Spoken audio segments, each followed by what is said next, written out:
Suparji, Bang Sangaji mempertanyakan penangkapan Tifa dan Roy hari ini bahkan tidak ada hal yang baru, bukti baru tidak ada. Jadi ini yang dipertanyakan, kenapa ada penangkapan pagi tadi? Ya, penangkapan tadi pagi dilakukan bahwa secara formil terpenuhi misalnya syaratnya karena 2 alat bukti sudah ada. Terus surat perintah penangkapan sudah ada, berita acara penangkapan sudah ada. Yang jadi pertanyaan, kenapa baru sekarang?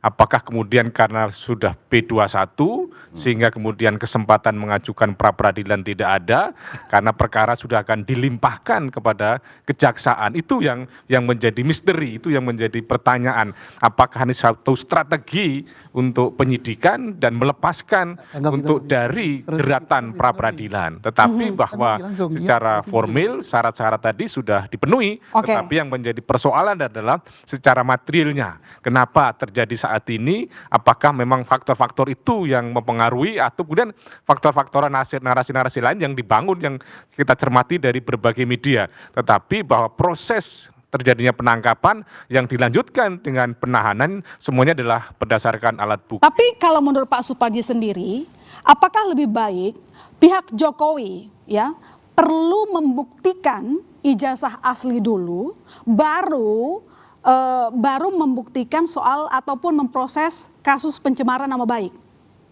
Bahwa yang bersangkutan pihak Pak Jokowi sudah yakin bahwa ini sudah asli gitu. Maka kemudian menganggap orang yang mengatakan palsu itu dianggap telah mencemarkan nama baiknya. Yang jadi persoalan adalah pembuktian tentang keaslian itulah yang kemudian belum terjadi. Bahwa pembuktian keaslian ini kan kemarin bersumber dari yang mengeluarkan, yang bersumber kemudian dari Bareskrim yang mengatakan bahwa ijazahnya adalah identik, meskipun identik tapi tidak sama kalau dengan menurut asli. Pak Suparji, saya tanya pendapat Anda, perlu tidak diusut dulu soal kasus ijazahnya, dibuktikan keaslian ijazah Jokowi dulu, baru memproses kasus pencemaran nama baik?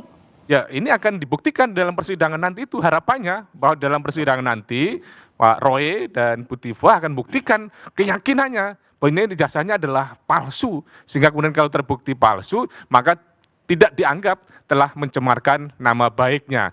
Memang bahwa selama ini yang dianggap asli dan palsu bersumber dari berbagai otoritas yang mengeluarkan tadi itu, dan oleh penyidik dibangun sebuah keyakinan dianggap telah kemudian asli, dan dengan pendekatan praduga tidak bersalah ditetapkanlah tersangka, dilakukanlah penangkapan dan penahanan, dan kita akan tunggu pertaringannya di dalam persidangan nanti itu yang harapannya bisa terbuka, bisa disaksikan oleh semua pihak, dan kemudian pihak-pihak yang mengatakan hadir betul di dalam persidangan nanti gitu. Kalau saya tanya perspektifnya, silakan. Yang pertama soal pra peradilan. Memang menurut saya, kami melihat bahwa ini strategi penyidik untuk menghindari upaya pra peradilan. Karena penangkapan dilakukan di hari Jumat hari ini, tentu kami tidak bisa mendaftarkan permohonan pra peradilan. Sabtu besok pengadilan tutup. Terima perkara. Ya, kemudian Minggu juga kami tidak bisa mendaftarkan permohonan pra peradilan. Begitu kita masuk ke hari Senin penyerahan tersangka dan barang bukti, close the door. Karena kewenangan itu sudah berlimpah ke kewenangan penuntut umum. Itu satu hal. Jadi kami melihat bahwa ini strategi untuk menghindari proses pra peradilan. Itu hal yang pertama. Hal yang kedua, soal kekuatan pembuktian atau beban pembuktian. Ini yang perlu diluruskan juga, Prof, bahwa dalam perkara pidana beban pembuktian itu kan sebetulnya ada pada jaksa penuntut umum. Ya. Jadi Pak Jokowi harus membuktikan sebaliknya bahwa ijazah dia asli. Bukan Bu Tifa dan Mas Roy harus membuktikan ini palsu. Karena mereka ini dilaporkan. Mereka dilaporkan dengan pasal pencemaran nama baik, fitnah. Pak Jokowi sebagai pelapornya, Pak Jokowi punya kepentingan hukum untuk membuktikan sebaliknya bahwa ijazah ini adalah asli. Oleh karena itu kalau kita bicara dalam proses persidangan pidana, beban pembuktian itu ada pada pelapor menyerahkan beban pembuktian itu kepada penyidik kemudian menyerahkan semua barang bukti dan alat bukti itu kepada penuntut umum untuk kemudian membuktikan apakah ijazah ini asli atau palsu. Jadi Roy Suryo dan Dr. Tifa tidak punya beban hukum untuk membuktikan bahwa ijazah ini asli atau palsu. Justru Pak Jokowi harus membuktikan sebaliknya berdasarkan dalil-dalil dia. Karena gini, pembuktian pidana nanti kami membayangkan, ini kita bukan hanya membuktikan selembar ijazah.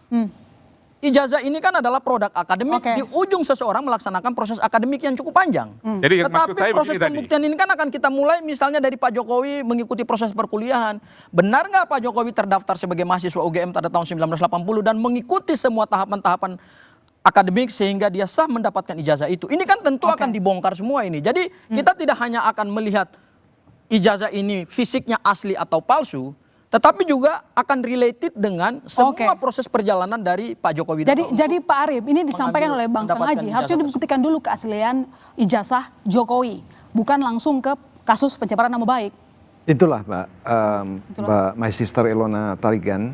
Jadi keberadaan kami di sini kan untuk bisa mengawasi supaya yang dibilang Bang Rangkuti tadi, yaitu tentang reformasi Polri. Jadi kami mengawasi atas kinerja penyidik di Ditreskrim Polda Metro.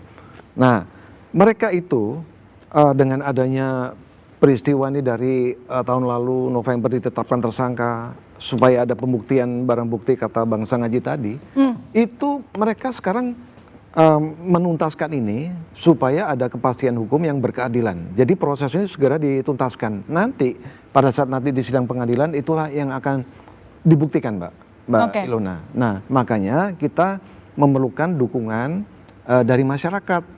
Jadi supaya yang dikatakan beliau tadi supaya masyarakat tidak terbelah.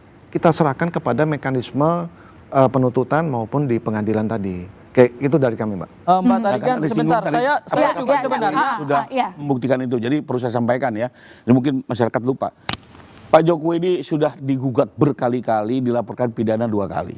Ya, artinya kami sendiri sudah mendapat serangan tuduhan yang dengan berbagai cara. Dan kami sudah menggunakan hak hukum untuk membuktikan ijazah beliau itu asli.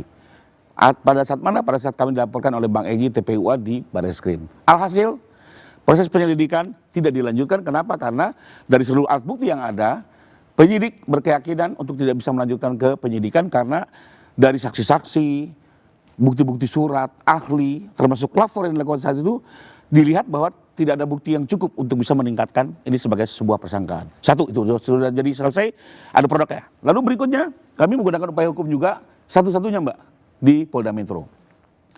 Pada saat kami menggunakan laporan fitnah, maka mau tidak mau, soal keaslian ijazah ini menjadi topik. Dan kami pun dibebankan untuk membuktikan. Kalau kami tidak bisa membuktikan, tidak mungkin laporan kami naik jadi penyidikan. Bahkan, setelah ini apa yang terjadi? Ini semua kan akan diambil alih kepentingan kami oleh kejaksaan. Negara akan mengambil alih untuk menuntut. Jaksa itu tidak mungkin menyatakan P21 kalau dia tidak yakin ijazah ini asli, Mbak. Dan kami sudah hadirkan buktinya. Kami sudah hadirkan teman-teman perkuliahan Pak Jokowi, seluruh administrasi perkuliahan yang ada di UGM sudah disita, dihadirkan dan sudah ditelah oleh jaksa.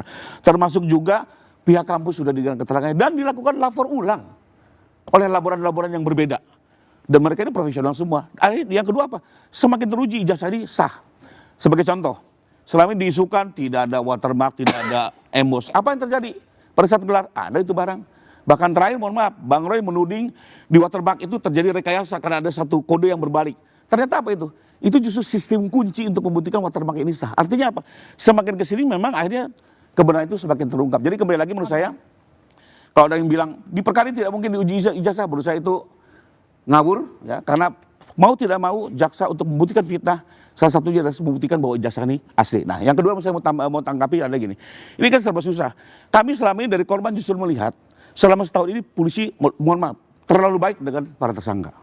Mohon maaf ya. Minta gelar khusus diikutin. Mau lihat barang bukti ijazah diikutin. Bahkan bayang, mohon maaf, itu plak disegel dari lapor dirobek oleh Ditreskrim itu punya risiko loh. Karena itu harusnya yang boleh membuka itu jaksa. Boleh tanya Pak Jaksa.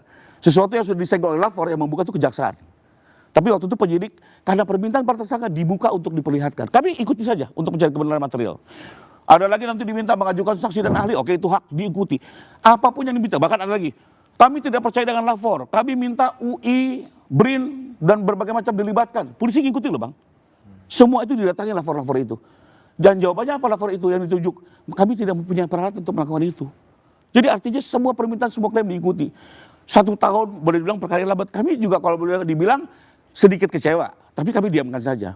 Nah pada saat hari ini kita lihat polisi menegakkan kewibawaannya, menegakkan ketegasannya, kembali lagi dikomplain juga. Jadi menurut saya kasihan di sini polisi berpihak, bukan berpihak ya, selalu dalam dua sisi akan menjadi komplain. Tidak Jadi ada, inilah Pak Tarigan, bagian dari tidak ada penegakan istilah, hukum. tidak ada Demikian. istilah dalam hukum itu polisi baik hati, tidak. Justru polisi banyak melakukan pelanggaran KUHAP, iya.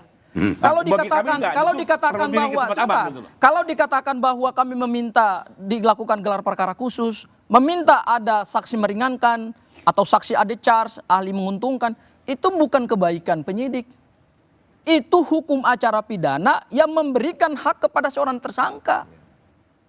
Itu ketentuan yuridis, bukan kebaikan hati seorang penyidik. Kalau dimohonkan saya kasih berarti saya berbaik hati. No. Dalam penegakan hukum kita tidak mengenal Nah dong istilah. bang, barang yang disegel Enggak. nggak boleh dibuka bang. Wah. Itu hukum acara bang. Saya berdebat dengan Ya. Bang Rifai Nggak boleh, dan tetap nggak Yakub boleh. Hasibuan pada saat barang bukti Dia ada itu tidak jasa mau senior. dibuka. Dia lebih Saya berdebatnya begini. Ah.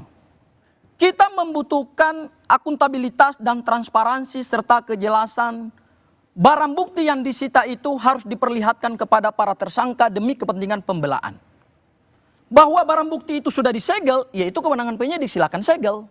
Tetapi pada saat tersangka menghadiri suatu gelar perkara khusus, tersangka punya hak bersama kuasa hukumnya untuk tahu barang bukti yang disita itu apa. Kita ini bukan menangkap orang, kemudian barang buktinya seperti kucing dalam Itu di karung. persidangan bang, bukan dalam penyidikan. Bukan. Semua barang bukti akan dibuka di persidangan, bukan di penyidikan. Kita di tahap Itu clear hukum penyidikan acara, kata juga, beliau. kita di tahap penyidikan Saya challenge juga, lagi, gini, apakah polisi punya kita kewajiban di tahap menetapkan penyidikan BRIN, juga UI, segala macam? mendapatkan, Itu ingin sesuatu yang mendapatkan ekstra, kepastian embroidery. hukum. Artinya buat saya Makanya juga, kemudian langkah penyidik yang ini diambil oleh Polda tadinya Metro agak Jaya di adalah sana, gitu. dia membuka.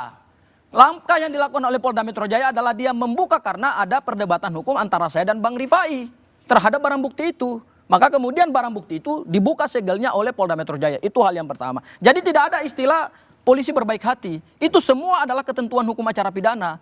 Kami mengajukan saksi meringankan atau saksi ade charge, yaitu hak tersangka. Diberikan oleh undang-undang. Kami menghadirkan puluhan Oke. ahli menguntungkan, itu juga hak seorang tersangka. Pelibatan bukan BRIN karena dan UI, kebaikan. apakah itu hukum Sabar dulu, acara? bukan Oke. karena kebaikan. Nggak ada. Terus Baik. kemudian, Baik. sebentar, Ditahan dulu, terkait dengan ditahan lapor, dulu. terkait dengan lapor, itu Ditahan ternyata dulu, tidak ada kami saudara, tetap di Bola Liar. Polda Metro Jaya.